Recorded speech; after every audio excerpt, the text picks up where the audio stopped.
नमस्ते। आप सबका स्वागत है विश्व हिंदी सचिवालय के इस प्रोजेक्ट प्लानिंग के पहले सत्र में। इसका नाम है हिंदी से प्यार है, स्वप्न और संकल्प। और जैसा कि अनुव्रत के सारे काम के साथ होता है, ये बहुत ही इनफॉर्मल सी मीटिंग है जिसमें हम सबसे पहले तो ये ध्यान रखेंगे कि हम लोग कैसे ये जो योजनाएं हैं इनको आगे बढ़ा सकते हैं। तो इन सब का जिसने बीज रखा, जिसने इन सब की इस बात का स्वप्न देखा कि विश्व हिंदी सचिवालय के काम में खाली मॉरिशस और भारत की भागीदारी ना हो, उससे बढ़कर पूरे विश्व इसके अंदर आए, मैं उनको आमंत्रित करती हूँ पहले ये बताने के लिए कि उन्होंने क्या सोचा। वो हैं प्रोफेसर विनोद कुमार मिश्र जी। विनोद जी 2016 से विश्व हिंदी सचिवालय के सचिव रहे हैं। उससे पहले बहुत लंबे समय उन्होंने नॉर्थ ईस्ट में बहुत अध्यापन, प्रोफेसर, विभाग के अध्यक्ष रहे। वो हिंदी के पढ़ाई से वो हिंदी में पीएचडी हैं बनारस हिंदी यूनिवर्सिटी से। तो जो व्यक्ति बनारस से पढ़ के बहुत लंबे समय नॉर्थ ईस्ट रहता है, फिर मॉरिशस जाता है, ऐसे व्यक्ति का जो सोच है वो सोच आउट ऑफ द बॉक्स हो जाती है। और इसीलिए इतने समय बाद हम देख रहे हैं कि विश्व हिंदी सचिवालय ने एक अंतर्राष्ट्रीय समन्वयन की बात को एक फॉर्मल रूप दिया है। तो विनोद कुमार मिश्र जी, आपका स्वागत है। आप बताएं कि आपने कैसे सोचा और आपका क्या इस स्वप्न की फॉर्मेशन में आपका क्या आगे क्या सोच है। धन्यवाद शार्दुला जी, आदरणीय अनिल शर्मा जी, अनु भार्गव जी, और इस संकल्प यात्रा में शामिल सभी महानुभावों को नमस्कार। पिछले 5 वर्षों से मैं सचिवालय में रहा। पिछले 5 वर्ष मैंने 2016 से अब तक, और सचिवालय की संकल्पना 1975 से, मान ले पहले विश्व हिंदी सम्मेलन से, फिर 2008 में इसकी स्थापना हुई, फिर 2018 में नए भवन का उद्घाटन, विश्व हिंदी सम्मेलन, और फिर नए परिसर में प्रवेश। लेकिन बहुत कुछ नहीं बदल रहा था। हमारे पास कर्मियों की कमी थी, काम करने वाले लोगों की कमी थी। बिल्कुल इकाई की संख्या में हम यहाँ थे, जबकि कम से कम 30 होने चाहिए। और ये चिंता बराबर मुझे सताती रही है। मुझे लगता था कि अपनी उपस्थिति का औचित्य कैसे सिद्ध करूं, मैं क्या करूं क्या न करूं। और इस बीच मैं तो धन्यवाद दूंगा आदरणीय अनिल शर्मा जी को कि इन्होंने कोरोना काल में वैश्विक हिंदी मंच की संकल्पना की। उस अर्थ में साक्षात ब्रह्मा है। तो और उसने पूरे विश्व में सबको जोड़ा, और इनके निर्देशन में, इनके सहयोग में, इनके परामर्श से हम लोग निरंतर आगे बढ़ रहे थे। तो मुझे लगा कि इस मंच का क्यों ना हम उपयोग करें। और अचानक मेरे मन में भाव आया कि मैं किसी एक व्यक्ति से बात करूं। तो इसमें मुझे अनु भार्गव जी उपयुक्त दिखे, और उसका कारण मुझे नहीं पता। होता है ना कि जैसे फर्स्ट साइड लव हो जाए किसी से, तो उसका क्या कारण हो सकता है। तो और उसके पीछे कहीं न कहीं इनकी हिंदी को लेकर निष्ठा, मूलतः ये इंजीनियर हैं, लेकिन हिंदी को लेकर इनके मन में अलग तरह का भाव, और जिस तरह से इनका जुड़ाव मैं देखता था, और इनसे परिचय भी मेरा 2017 से, तो मुझे लगा कि क्यों ना ये दायित्व और इनको दिया जाए। और इसी क्रम में मैंने आपसे बात की कि एक वैश्विक स्तर पर समन्वयन किया जाए, और उस समन्वयन का दायित्व आप लें, और विश्व भर से जहां जहां हिंदी की संभावनाएं हैं वहां तलाश करें आप, और एक टीम तैयार हो स्वयंसेवियों की, जो अपनी इच्छा से, जिनके भीतर चिंगारी भी हो, आग भी हो, कुछ कर गुजरने की लालसा भी हो। बदले में सचिवालय कुछ नहीं देगा सिवाय 2 शब्द आभार के। आपने उस हमारे निवेदन को स्वीकार किया, और धीरे धीरे अनूप जी अपना कुछ न कुछ करते रहे। और स्थिति है कि अभी ये समूह, जिसमें हम कह सकते हैं कि सेवियों का समूह बढ़ता जा रहा है। ढेर सारी परियोजनाएं इसमें हैं जिस पर आप काम करेंगे। इस बीच ये भी कमी महसूस हुई कि अनूप जी कहीं अकेले न पड़ जाएं, इसलिए एक परामर्श मंडल का गठन किया जाए, जिसमें करीब करीब 13 सदस्य उसी हमारे वैश्विक हिंदी परिवार के ही सारे वरेण्य आदरणीय श्रद्धेय लोग हैं, जिनके पास एक लंबा अनुभव है हिंदी का, जिनके भीतर हिंदी को लेकर के बहुत कुछ कर गुजरने की आज भी वो जो अदम्य इच्छा है वो है। तो उसका भी गठन हो गया है। और इस मंच से जिसका नेतृत्व अनूप भार्गव जी कर रहे हैं, इन स्वयंसेवियों की मदद से जितनी भी परियोजनाएं बन के सामने आएंगी, जो भी प्रोजेक्ट उसका जो भी नाम हो, उसको प्राथमिकता के आधार पर उनका चयन किया जाए और फिर उसको परामर्श मंडल के साथ राय मशविरा करके उनके निर्देश, उनके सहयोग, उनके सुझाव को शामिल करते हुए प्राथमिकता के आधार पर हम उन परियोजनाओं पर आगे बढ़ें। यही इच्छा थी और ये इच्छा पूरी हो और हिंदी का जो एक कारवां है ये निरंतर आगे बढ़ता रहे। और सही कहा आपने, विश्व हिंदी सचिवालय केवल 2 देशों की संस्था बन के न रहे, ये समूचे विश्व की संस्था बने। और इस दिशा में विश्व हिंदी सचिवालय प्रयत्नशील है, प्रयत्नशील रहेगा भी। और जिस तरह से वैश्विक हिंदी परिवार की छाया इस पर है, उसका सहयोग निरंतर मिल रहा है। हमें लगता है कि आगे बढ़ेंगे और अनूप भार्गव जैसे हिंदी सेवी, समर्पित हिंदी सेवी इसका नेतृत्व करें और बाकी जो परामर्श मंडल के सदस्य हैं उनका निरंतर सहयोग मिलता रहे। और ये जितनी परियोजनाएं इसमें आए हैं अलग अलग तरह से, उन पर काम किया जाए और 1-8 साल के भीतर ही हम कुछ दुनिया के सामने दिखाने लायक हो जाएं कि नहीं ये हमने किया है। क्योंकि केवल हम अपनी संख्या बढ़ाएं तो संख्या बढ़ा के चुनाव तो जीता जा सकता है, लेकिन हिंदी सेवियों को दिल नहीं जीता जा सकता है। हिंदी जगत को हम जवाब नहीं दे पाएंगे, क्योंकि जवाबदेही तो तय होगी, मेरी भी तय होगी, अनूप जी की भी तय होगी, और जो परामर्श मंडल के लोग हैं वो भी, उनकी भी नजर में वो एक तरह के हमारे ऑडिटर हैं। वो उनकी नजर हमारे ऊपर बराबर, उनके सर्विलांस में हम काम करेंगे। तो एक लोकतंत्रात्मक ढांचा के तहत हम हिंदी की पताका को विश्व स्तर तक ले जाएं और सबके दिलों तक हिंदी पहुंचे, विश्व के कोने कोने तक हिंदी पहुंचे। और जितने हिंदी सेवी हैं जिन्होंने मन में ठान लिया है कि नहीं हिंदी को वैश्विक स्तर पर पहचान बनानी है, वो आगे आए और इस पर काम किया जाए। इन्हीं शब्दों के साथ अनूप भार्गव जी, आपके प्रति आभार, और जितने हमारे मित्र जुड़े हुए हैं सबको, विशेष रूप से अनिल जी जुड़े हुए हैं उनको, और जिनको मैं नहीं देख पा रहा हूँ स्क्रीन पर, उन सबको प्रणति निवेदन करता हूँ और आगे का मंच आपके हवाले। बहुत बहुत धन्यवाद। बहुत बहुत शुक्रिया विनोद जी, ये आपकी खासियत है। मैंने देखा है कि आपको जब भी कुछ कहना होता है आप जल्दी से अपनी बात कह के कोर बात कह देते हैं, और जल्दी से, बहुत ही अनोखी और अनूठी बात है ये हिंदी में कि आप एकदम तुरंत अपनी बात कहकर फटाफट मंच और उनको दे देते हैं। बहुत बहुत शुक्रिया आपका। और ये बात बहुत बहुत महत्वपूर्ण हमारे लिए कि हम जो भी हम संकल्प ले रहे हैं या जो भी हम प्रॉमिस कर रहे हैं उसके लिए हम सब उत्तरदायी रहेंगे और हमको डिलीवर करना है, ये सबसे इम्पोर्टेंट बात है। अनूपदा, आपको मैं अब आमंत्रित करूंगी। अनूपदा का मेरे पास परिचय है, अनूपदा का परिचय आप सबके पास भी था, आप सबने अच्छे से उसको पढ़ा भी होगा क्योंकि वो ग्रुप ही अनूपदा ने बनाया था। तो मैं उस परिचय में से कुछ भी नहीं पढ़ना चाहती, मैं बस ये कहना चाहती हूँ कि जिस व्यक्ति ने जब इस काम को संभाला तो इस मंच का नाम रखा हिंदी से प्यार है। जिस व्यक्ति ने जब इस काम को संभाला तो उनके मन में ये रहा कि टेंशन ना हो, सबको आनंद रहे और कोई लिमिट ना रखें हम लोग। तो अनूपदा के साथ मेरा 15 साल से मैं काम कर रही हूँ और उनका सबसे ज्यादा उनको ये रहता है कि ग्रुप ऑटो पायलट में चले, बहुत ज्यादा निगरानी ना हो किसी चीज की।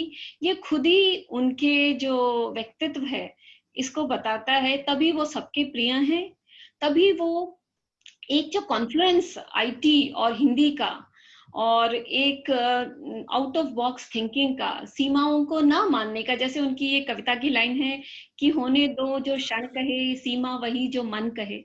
तो उस तरह के अनूप भार्गव जी तो बहुत सारे सम्मान जिन्हें मिले हैं, जिन्होंने हिंदी के लिए बहुत काम किया है, उनको मैं आमंत्रित करती हूँ। अनूप जी आप आए और फिर इस स्वप्न के स्वरूप के बारे में और इस संकल्प के बारे में हम सबसे साझा करें अपने विचार। अनूप जी मैं भी नमस्कार कर रहा हूँ आपको, रुड़की से बोल रहा हूँ। हाँ योगेंद्र जी नमस्ते।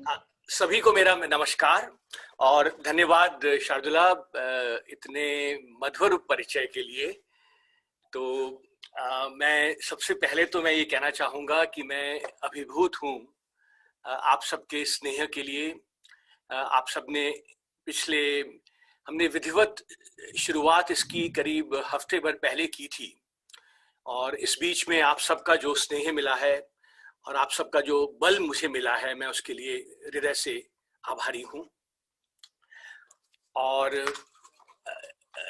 चलिए, जहां से शार्दुला ने बात शुरू की है मैं वहीं से लेता हूँ कि हम जो भी कुछ करने जा रहे हैं अपने आनंद की प्राप्ति के लिए करने जा रहे हैं। सबसे पहली बात तो ये, अगर आप हमारे साथ जुड़े हैं और अगर आपको आनंद नहीं आ रहा है तो हम नहीं चाहेंगे कि आप हमारे साथ जुड़े। तो ये मैं सबसे पहली जो बात मैं कहना चाहता हूं।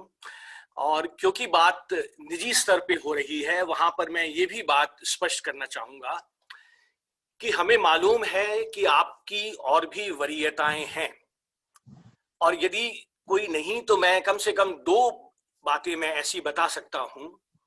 एक आपका परिवार और एक आपकी नौकरी।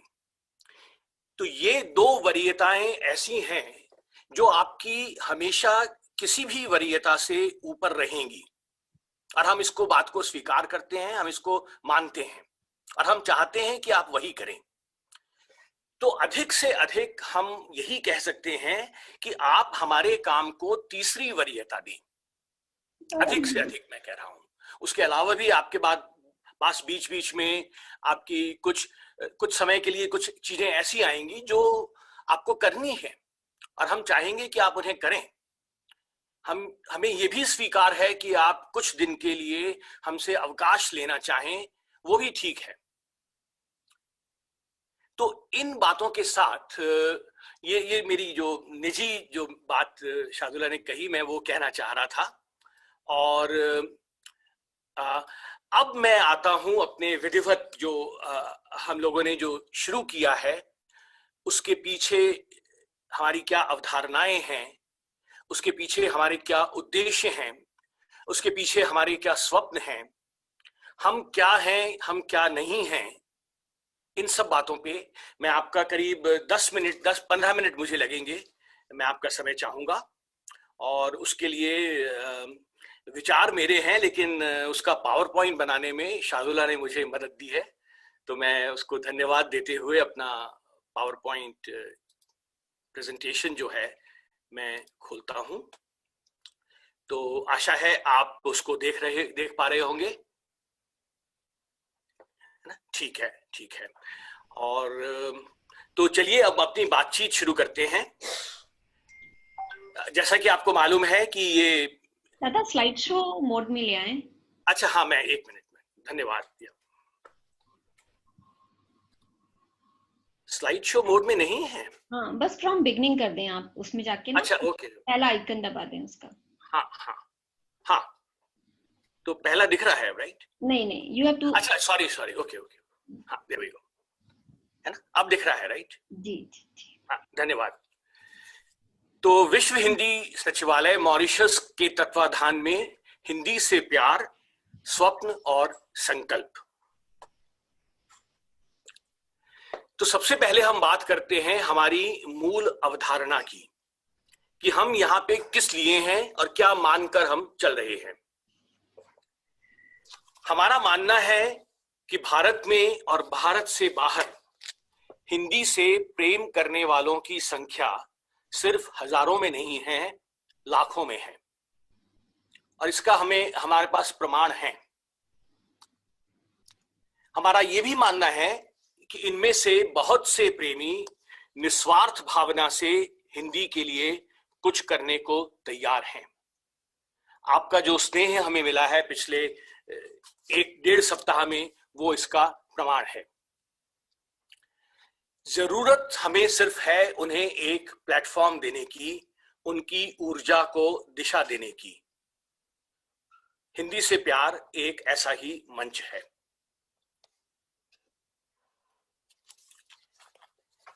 हिंदी से प्यार है मंच के लिए क्या जरूरी है? बहुत से लोगों ने हमसे पूछा कि आप हमसे क्या चाहते हैं। तो मेरा एक बहुत सीधा सा उत्तर है कि हिंदी से प्यार है मंच के लिए, उसकी सदस्यता के लिए आपका सिर्फ हिंदी से प्यार होना जरूरी है। और जब मैं ये कहता हूं कि आपका प्यार होना जरूरी है, तो वो प्यार सिर्फ कहने वाला प्यार नहीं, उस प्यार के साथ प्रतिबद्धता भी होती है, उसके साथ उसकी निष्ठा भी होती है उसके प्रति। तो यदि आप हिंदी से सच्चा प्रेम करते हैं तो आपका स्वागत है। आप विद्वान हैं या नहीं हैं, ये हमारे लिए इतना मायने नहीं रखता। हमें आपका प्रेम चाहिए, हमें आपका प्यार चाहिए, हमें आपकी निस्वार्थ भावना चाहिए। हमें खुशी है कि हमारे साथ हिंदी के बहुत से विद्वान जुड़े हैं और हम उनके अनुभव और मार्गदर्शन का लाभ जरूर उठाएंगे। लेकिन यहां पे ये बात मैं रेखांकित करना चाहता हूं कि वह विद्वान हमारे साथ सिर्फ इसलिए नहीं जुड़े हैं या हमने उनको सिर्फ इसलिए नहीं जोड़ा है कि वो हिंदी के विद्वान हैं। विद्वान, मैं क्षमा चाहूंगा कहते हुए कि विद्वान तो बहुत हैं, लेकिन उनमें से कितने हिंदी के प्रति काम करने को तत्पर हैं, किनके पास समय है हिंदी के लिए समय देने के लिए। हमें उन विद्वानों की जरूरत है और हम उनके पास हाथ जोड़कर विनम्रता से हम उनके पास जाएंगे कि आप हमसे जुड़िए, हमें अपनी विद्वता तो दीजिए ही, लेकिन अपना समय दीजिए, अपना मार्गदर्शन दीजिए। क्योंकि जो हमने पहले कहा कि मंच पे जुड़ने के लिए आपको केवल हिंदी का प्यार चाहिए, लेकिन उसके साथ साथ हमें अनुभव भी चाहिए, उसके साथ साथ हमें मार्गदर्शन भी चाहिए। तो इसके लिए हम विद्वानों के पास जाएंगे। बहुत से हमारे साथ जुड़ चुके हैं, बहुत से अधिक हमारा सोचना है कि वो हमारे साथ जुड़ेंगे, और जैसा मैंने कहा हम उनके पास करबद्ध होकर उनके पास जाएंगे इस यज्ञ में आहुति देने के लिए। चलिए अब बात करते हैं कि हम क्या हैं। तो जब हम बात करते हैं कि हम क्या हैं, तो ये भी जरूरी हो जाता है कि हम ये भी जान लें कि हम क्या नहीं हैं। तो हम दोनों बातें करेंगे। तो पहली बात तो ये कि हम मानते हैं कि किसी भी कार्य को करने से पहले उसके पीछे वैचारिक पृष्ठभूमि होनी चाहिए, उसमें पूरी स्पष्टता होनी चाहिए। हमें मालूम होना चाहिए कि हम क्या करने जा रहे हैं, क्यों करने जा रहे हैं और कैसे करने जा रहे हैं। तो इन सब पर वैचारिक विमर्श जरूरी है, मंथन जरूरी है। लेकिन हम यहां पर यह स्पष्ट करना चाहेंगे कि यह समूह जो है वो सिर्फ वैचारिक विमर्श और उससे उत्पन्न हुए वाद विवाद के लिए नहीं है। बहुत से छोटे छोटे काम ऐसे हैं जिनके पीछे कोई विवाद हो ही नहीं सकता, और हम इस तरह के कुछ उदाहरण आपके सामने लेंगे। तो ऐसे काम जिनके पीछे कोई विवाद ही नहीं है, जिनकी उपयोगिता में कोई संदेह ही नहीं है, तो क्यों नहीं हो रहे हैं, ये हमारा प्रश्न है। और इसी प्रश्न का समाधान कहूं मैं, या इस प्रश्न का उत्तर देने की कोशिश हम लोग करेंगे। ये समूह उन्हीं कार्यों को बिना किसी शोर किए मूर्त रूप देने के लिए बना है।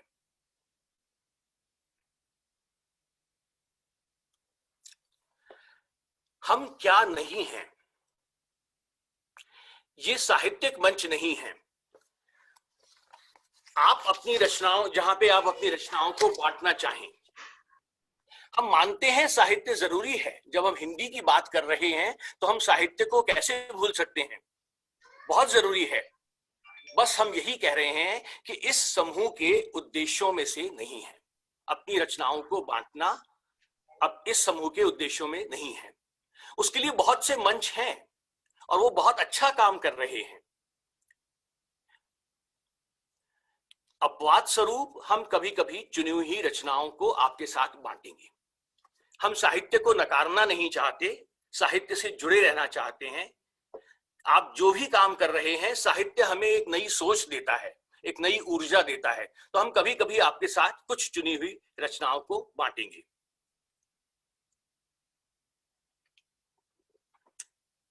सरकार और सरकारी संस्थाएं बहुत अच्छा काम कर रही हैं, लेकिन उनकी अपनी सीमाएं हैं। हम सरकार और सरकारी संस्थाओं को क्या करना चाहिए, क्या नहीं करना चाहिए, इस पर चर्चा नहीं करेंगे। हमारी चर्चा इस बात पर होगी कि हम क्या कर सकते हैं, उस पर हमारा अधिक ध्यान होगा।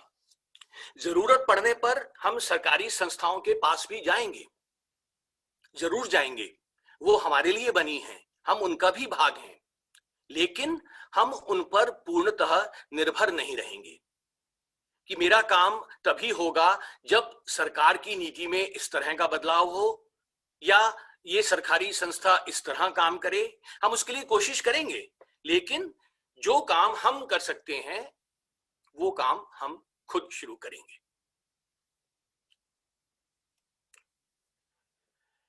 एक और बात स्पष्ट करना चाहूंगा, और मैं आपको बता दूं कि ये जो मैं बात कर रहा हूं उसके लिए मैंने विनोद मिश्र जी से पहले बात नहीं की है, उन्होंने ये स्लाइड्स देखी भी नहीं है, लेकिन कुछ बातें जो मैं उनके बिना अनुमति के मैं कहने जा रहा हूं कि ये मंच विश्व हिंदी सचिवालय के सहयोग से बना है, लेकिन ये हिंदी के लिए बना है।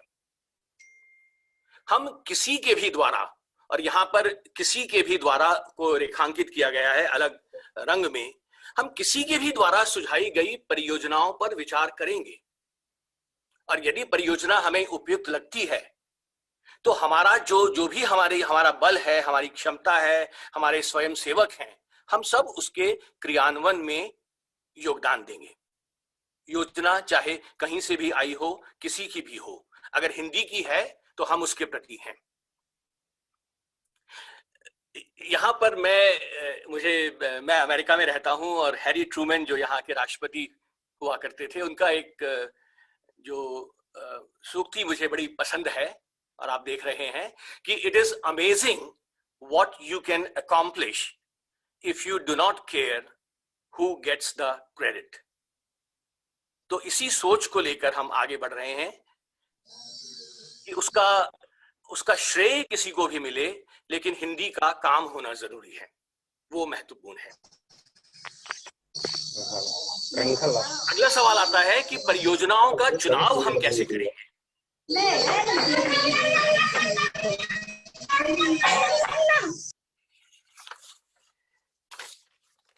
हमने कुछ गाइडलाइंस हम लोगों ने चुनी हैं, जिनको इनका निर्वाह करते हुए हम परियोजनाओं का चुनाव करेंगे। तो सबसे पहली बात कि योजनाएं सिर्फ सैद्धांतिक नहीं होनी चाहिए। ये मैं लगता है कि अपने बात को दोहरा रहा हूं, लेकिन जरूरी है कि ये होना चाहिए या उन्हें ये करना चाहिए के बजाय उसमें स्पष्ट कदम हो कि हम ये कर सकते हैं। सुझाए गए कदमों में स्पष्टता हो, बिल्कुल स्पष्ट हो कि हमें ये कदम करने हैं। सही हो या गलत हो वो बात की बात है, लेकिन स्पष्ट होना चाहिए। सबसे पहली बात, जो हम उद्देश्य लेकर चल रहे हैं, जो कदम लेकर चल रहे हैं, उनके परिणाम को नापने की विधि हो। हमें मालूम होना चाहिए कि हम जो सोच लेकर चले थे वो सही है या नहीं है, और यदि ये सब कार्य हम खुद नहीं कर सकते तो हमें किन किन साधनों और संस्थानों की जरूरत होगी, इसमें पूरी स्पष्टता होनी चाहिए। तो इनके साथ हम अपने परियोजनाओं का चुनाव करेंगे। शार्दुला ने ये जोड़ा है स्मार्ट, और मुझे अच्छा लगा कि S फॉर स्पेसिफिक, बिल्कुल निश्चित हो कि हम ये करना चाहते हैं। मेजरेबल, जो मैंने कहा कि परिणाम नापने की उसमें क्षमता हो। अटेनेबल, मीनिंग कि हम सिर्फ ख्वाब नहीं देखना चाहते, हम बड़ी बड़ी योजनाएं नहीं देखना चाहते, और जिसको मैं कहता हूं कि हम वर्ल्ड हंगर को मिटाने का प्रयास नहीं कर रहे हैं। हम ऐसी बात करने की कोशिश करेंगे जो कि हो सके, वो रेलेवेंट हो, उसकी टाइम बेस्ड हो, उसमें सीमा हो कि हम इस काम को इतने समय में करेंगे। अब यहां पर मैं ये नहीं कह रहा कि हमने कहा है कि हम उसको अगस्त तक करेंगे, तो अगस्त तक ही जरूरी है, नहीं जरूरी नहीं है, लेकिन हमारी पूरी कोशिश होगी कि हम उसको अगस्त तक करें। लेकिन क्योंकि हमारी स्वयं सेवी संस्था है तो उसमें विलंब होने स्वाभाविक है। जैसा मैंने कहा कि हर आदमी की अपनी अपनी वरीयताएं होंगी और कुछ वरीयताएं हिंदी से प्रेम है समूह की वरीयता से ऊपर होंगी, तो होगा, जरूर होगा कि हमारे कुछ प्रोजेक्ट्स हम समय पर नहीं कर पाएंगे, लेकिन वो ठीक है, उसके बारे में हम अगली स्लाइड में बात करेंगे।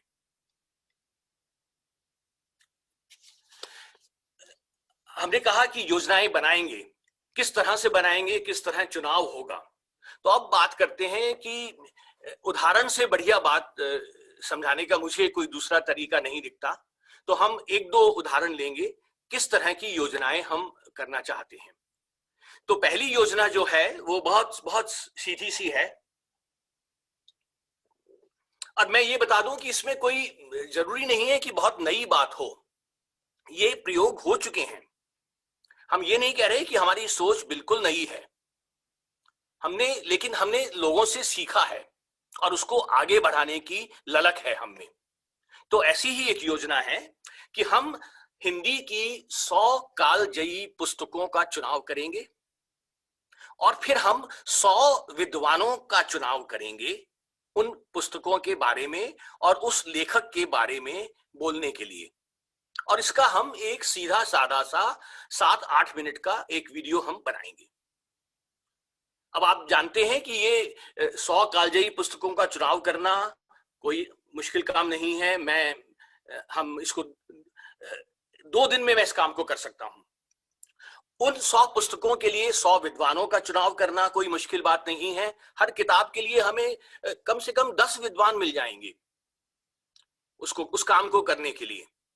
वीडियो बनाना आजकल कोई मुश्किल काम नहीं है, हम सब जूम पे बैठे हैं, जूम से बैठकर आप वीडियो बना सकते हैं।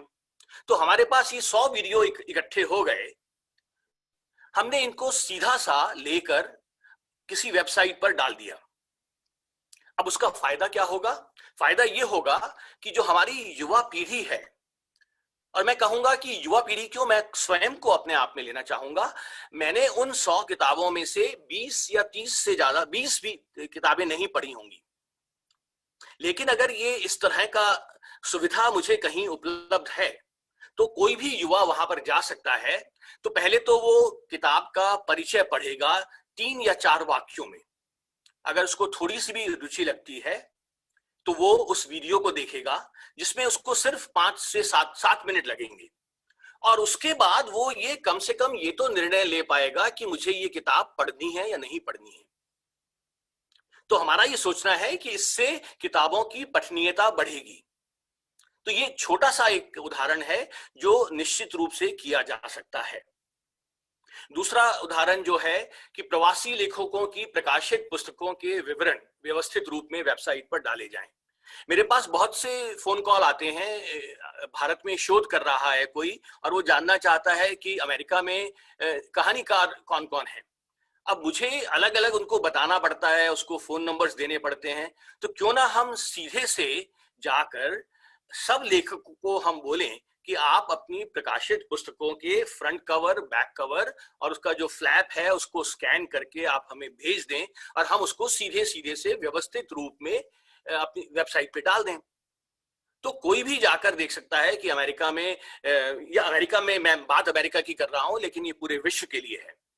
तो हम ये काम करेंगे कि विश्व के जितने भी प्रवासी लेखक हैं उन सबकी किताबों को व्यवस्थित रूप से उपलब्ध कराएं। उसमें हम एक लिंक भी देंगे जहां पे आप क्लिक करेंगे तो आपको ये बता दिया जाएगा कि ये किताब किस प्रकाशक के पास किस रूप में उपलब्ध है, क्या वो प्रिंट में है, क्या वो ऑडियो फॉर्मेट में है, वो सब जानकारी आपको मिल जाएगी वहीं से।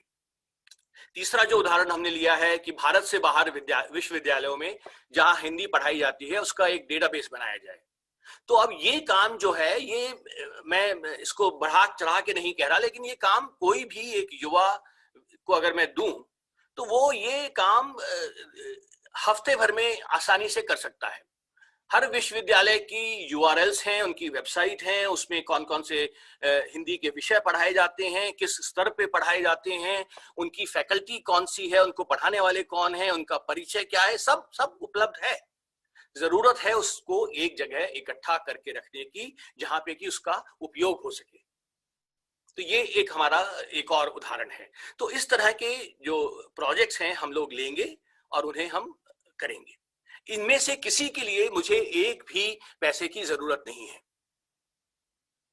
बिल्कुल। एक जो है जगदीश व्योम जी हमारे बीच में हैं, ये उनका प्रिय विषय है कि भारत से बाहर हिंदी पढ़ने वाले बच्चों के लिए मानक पाठ्यक्रम हम तैयार करें। दसियों स्कूल हैं, दर्जनों स्कूल मैं जानता हूं अमेरिका में, जो कि स्वयं सेवियों द्वारा चलाए जा रहे हैं, जिनके पास हिंदी पढ़ाने का अनुभव नहीं है, लेकिन उनमें जुनून है, वो हिंदी प्रेमी हैं। तो वो सब अपने अपने तरीके से उसका पाठ्यक्रम बना रहे हैं, अपने अपने तरीके से पुस्तकों का चुनाव कर रहे हैं। उसमें से कुछ ठीक है, कुछ ठीक नहीं भी है। तो हमारी ये कोशिश होगी कि हम एक मानक पाठ्यक्रम बनाएं जिसमें कि बिगिनर्स के लिए, इंटरमीडिएट के लिए, एडवांस लेवल के लिए 3 अलग अलग स्तरों पर एक मानक पाठ्यक्रम हो। और न केवल हम उस मानक पाठ्यक्रम को उनको उपलब्ध कराएं, बल्कि हम ये भी कर सकते हैं कि हम उसमें उनका एक स्टैंडर्डाइज टेस्ट करें, और जो उसमें सफल होते हैं हम उनको प्रमाण पत्र दें। तीसरा जो उसका भाग है वो है कि हम उसी मानक पाठ्यक्रम पर आधारित वर्चुअल क्लासेस चला सकते हैं। आजकल हमारे बच्चे कोरोना काल में पढ़ते हुए सब बहुत स्मार्ट हो गए हैं, सब जानते हैं कि ऑनलाइन पढ़ाई कैसे की जाती है। तो हम उनको रविवार को घंटे भर का अगर बैठ के घर पे बैठ के उनको हिंदी सिखा सकें। और ये मैं बात यहाँ कह रहा हूँ प्रवासी भारत के बारे में, भारतीयों के बारे में। अब यहाँ पर मैं एक बात रेखांकित करना चाहूंगा कि ये काम अगर केंद्रीय हिंदी संस्थान के कार्यक्षेत्र के अधिक नजदीक है, जैसा कि मेरा विचार है, तो हम उनके साथ काम करेंगे। हमारा कोई जरूरी नहीं है कि हम सब काम इसी मंच के द्वारा करें या विश्व हिंदी सचिवालय के द्वारा ही करें। जिसको भी जरूरत है, जो भी हमारे साथ सहयोग करने को तैयार है, हम उनके लिए काम करेंगे, क्योंकि काम हिंदी के लिए हो रहा है। फिर से मैं दोहराना चाहूंगा, हम किस तरह काम करेंगे। हमने ये तो देख लिया कि हम किस पर काम करेंगे, हम क्यों काम करेंगे, लेकिन हम किस तरह काम करेंगे उस पर बात करते हैं। योजना का चयन हमने बात कर ली, हम कैसे करेंगे, उसका उद्देश्य, उसकी आवश्यकता और उसकी एक मोटी मोटी रूपरेखा का होना जरूरी है। उससे हमारी शुरुआत होगी। योजना के प्रस्तावक और नेता का निर्धारण करना होगा। बहुत बहुत महत्वपूर्ण बात है ये कि जिसने उसका प्रस्ताव दिया है जरूरी नहीं कि वो स्वयं उसके लिए श्रेष्ठ हो, उसको निर्धारण, उसका नेता बनने के लिए। तो हम सही प्रोजेक्ट लीडर का चुनाव करेंगे। वो प्रस्तावक भी हो सकता है, कोई और भी हो सकता है, लेकिन प्रस्तावक जिसने प्रस्ताव किया है वो टीम का सदस्य जरूर होगा। हम ये नहीं चाहते कि आप हमारे पास आकर कहें कि ये बहुत अच्छा काम है, इसे इस तरह करना चाहिए, लेकिन मैं खुद इसमें शामिल नहीं हो सकता। हमें वो स्वीकार्य नहीं है। अगर आप कुछ सुझाव दे रहे हैं तो उसमें हम सबसे पहला सवाल ये पूछेंगे कि आप क्या करेंगे उसमें। तो प्रस्तावक और नेता का चुनाव होगा, उसके बाद योजना की टीम का निर्धारण होगा, और वो मूलतः ये 2 लोग ही करेंगे। उसमें हमारा कोई वो नहीं होगा, कोई रोक नहीं होगी।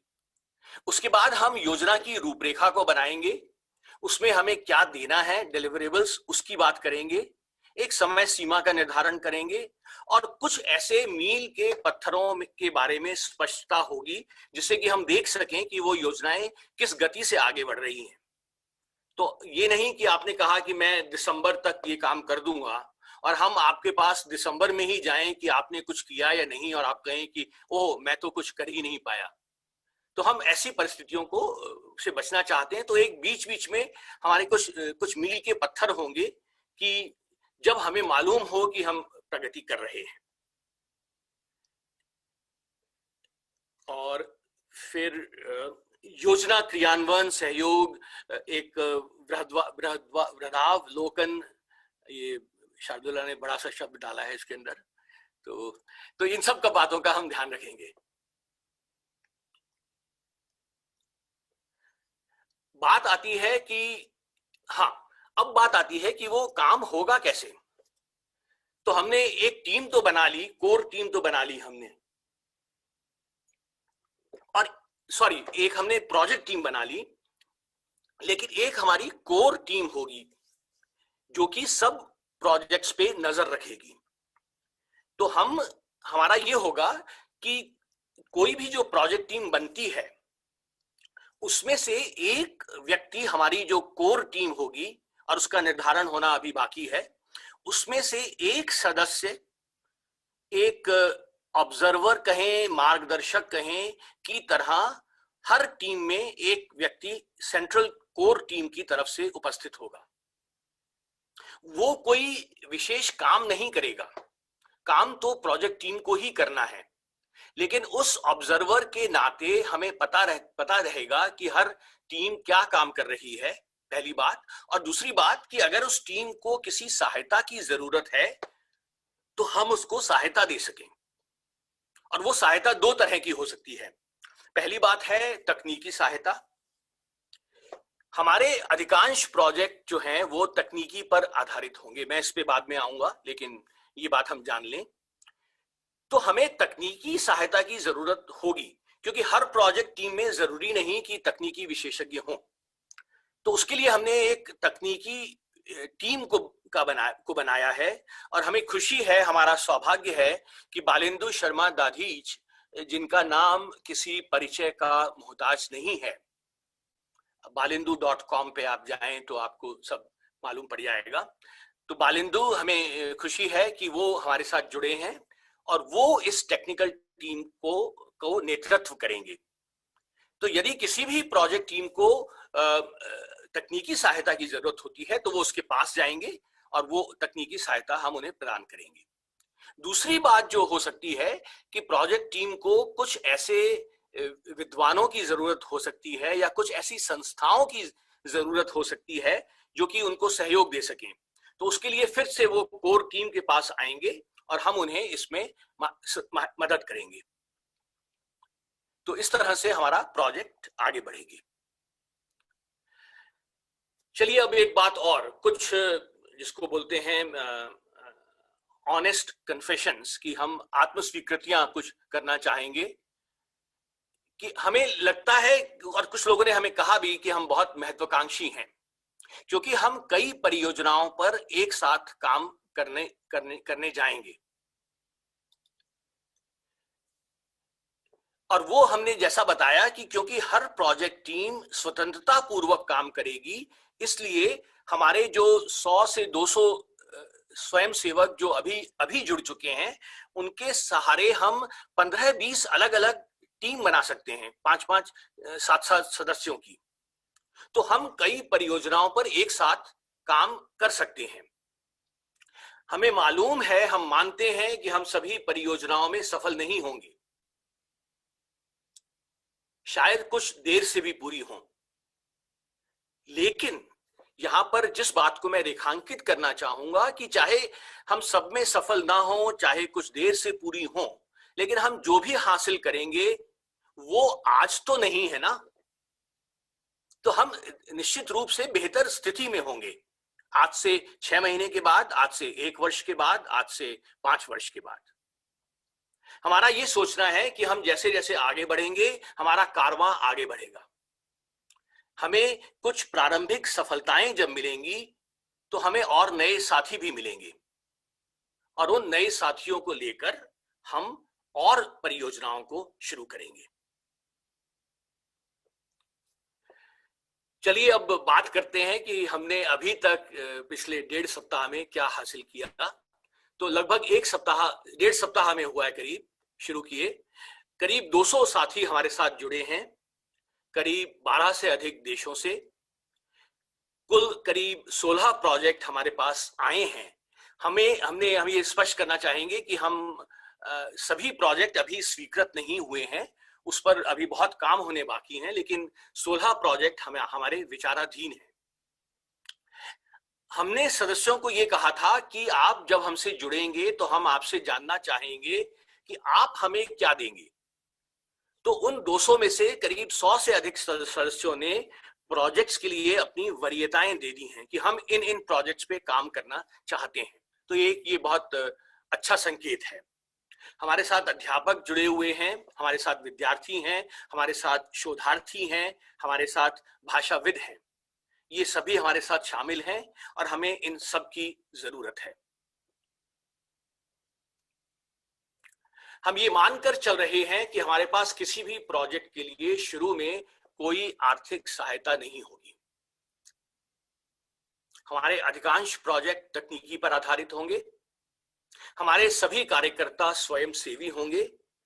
हम उन्हें आर्थिक सहायता नहीं दे सकेंगे, लेकिन उनके किए गए कार्य को पूरी मान्यता, प्रमाण पत्र और एक सशक्त प्लेटफॉर्म देंगे जिसकी उन्हें जरूरत है। तो यहां पर मैं फिर से इस बात को दोहराना चाहूंगा कि जहां तक उनको मान्यता देने का सवाल है, उसमें हम पूरी तरह से उदार रहेंगे। यदि आपने हमारे साथ मिलकर कुछ किया है तो हम उसे पूरी तरह से अपनी वेबसाइट पे लगाएंगे, आपका चित्र उसमें डालेंगे। आप अन्य काम भी जो कर रहे हैं हम उनको भी उस पर, चाहे वो हिंदी परिवार से जुड़े हों या नहीं हों, हम उनका उसमें जिक्र करेंगे, जिससे कि वहां पर देखकर आपको अपने दूसरे प्रोजेक्ट्स में भी मदद मिल सके। हम यदि आवश्यकता हुई तो अन्य संस्थाओं के पास आर्थिक सहायता के लिए जाएंगे, लेकिन उस पर पूर्णतः निर्भर नहीं रहेंगे। ये बात दोहराई जा रही है, लेकिन दोहराने के शायद काबिल है।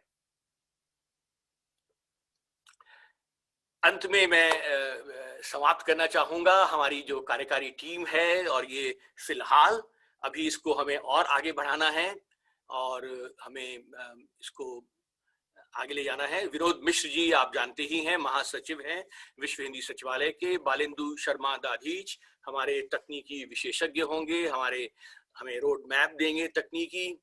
सुनीता पाहुजा जी द्वितीय सचिव हैं मॉरिशस में हाई कमीशन में, वो हमारे साथ होंगी सचिव के रूप में। शार्दुला नोगजा जो हैं वो कोर टीम में हैं, जिसका भी हमें विस्तार करना है, उसमें बहुत से सदस्य जुड़ेंगे।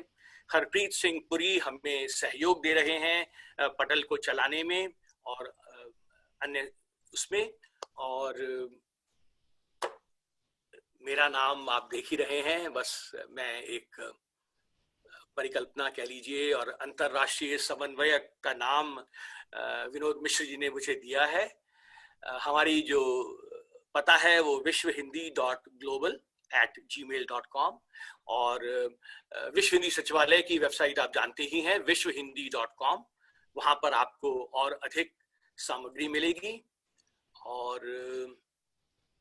मेरे ख्याल से मैंने बहुत समय ले लिया आपका, तो मैं अब चलिए, अब मेरे ख्याल से आगे का संचालन शार्दुला ने मुझे ही बोला है, तो मैं ये करना चाहूंगा कि हमारे बीच में वैश्विक हिंदी परिवार, जिसका कि विनोद जी ने भी जिक्र किया, और जिसने मैं कहूंगा कि इस पूरी परिकल्पना की जो हमें रीढ़ जो हमें मिली है वो वहीं से शुरू हुई है। तो उसके लिए हमारे बीच में अनिल जोशी जी तो हैं ही, लेकिन मुझे अगर राहुल देव जी अगर हैं, उन्होंने हमें कहा था कि वो हमारे बीच में होंगे। तो अगर राहुल देव जी हैं तो मैं पहले उनसे निवेदन करना चाहूंगा कि वो आएं और हमें 2 शब्द कहें। राहुल देव जी का परिचय